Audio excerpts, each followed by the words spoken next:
Përshëndetje, shenja e shigjetarit.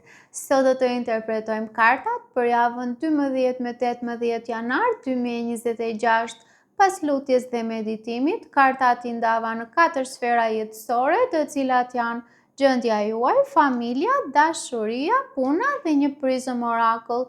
Në gjendjen tuaj kemi mbretëreshën e shpatave, kalorësi i monedhave, 8 shpatat dhe krye priftoresha.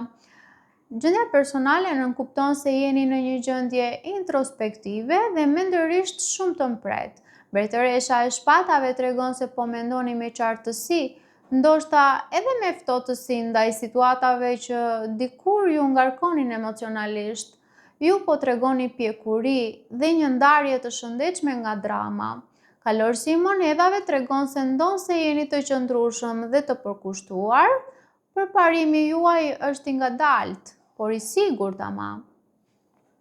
Keni vendosur të ecni me hapa të kujdesshëm.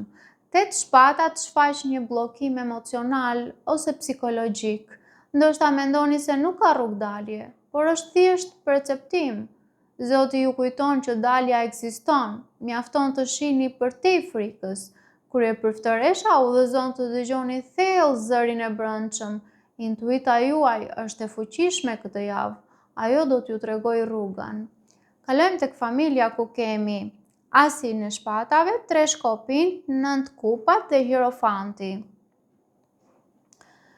Në familje, një e vërtet e re ose një bisedë e prerë mund të ndodhë dhe me asin e shpatave, kjo mund të sjellë një qartësi të nevojshme për tema të cilat kanë qëndruar pezull. 3 shkopinjt ju vendos në një pozitë pritjeje për diçka më të mirë në të ardhmen. Mund të jeni duke menduar për distancë ose udhëtim në lidhje me familjen. 9 kupat tregon dëshirën për kënaqësi, harmoni dhe stabilitet në rrethin tuaj. Një dëshirë që ju luteni të përmbushet pra. Hierofanti tregon ndikime të forta nga normat sociale, familjare, fetare ose morale. Ku ndiheni të detyruar t'u përmbaheni rregullave, detyrimeve ose një mënyre të duhur të menduarit, gjë që kufizon lirim për të ndjekur ndjenjat. Kartat këshillojnë të ruani vlerat familjare dhe të qëndroni të lidhur përmes besimit, jo vetëm prej detyrës.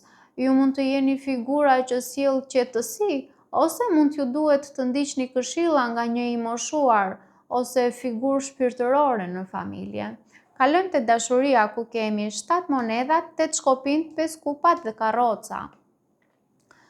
Në jetën sentimentale jeni në një fazë reflektimi dhe durimi me 7 monedhat.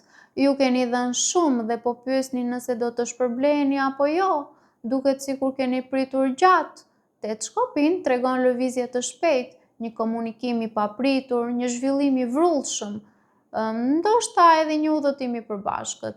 Por 5 kupat ju kujtojnë pendimet, pikëllimet, shkënjimet dhe plagët e së kaluarës që ende ndikojnë.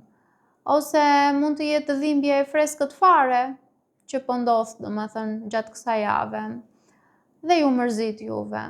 Karroca jep një sinjal të fuqishëm.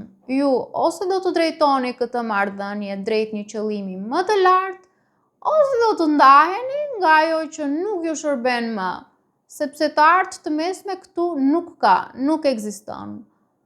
Pra mos e lejoni të shkuarën të drejtojë të ardhmen tuaj, për sa i përket dashurisë. Kalojmë te puna, ku kemi 2 shpatat, 4 shpatat, yllin dhe mbreti i shpatave në të kundërt.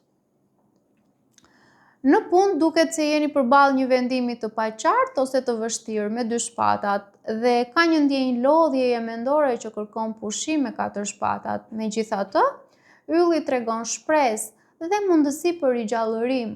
Unë do të thoja kujdes me ndikimin e një figure autoritare ose energji të ftohta rreth jush, siç është ky mbreti i shpatave në të kundërt. Sepse ky mund të përçojë kontroll, abuzim me pushtetin ose debate të vrazhda verbale. Pra është përfitues. Qëndroni larg këtij dhe mbrojeni veten nga ai person, nëse ekziston në punën tuaj. Kalojmë te prizëm orakull ku kemi disruption për çarje. Kjo javë sjell ndërprerje ose situata që ju zhvendosin nga plani që kishit menduar. Por kjo kartë nuk është dënim. Të pastrohesh është bekim. Kjo është e vërteta e kësaj jave. Paqim!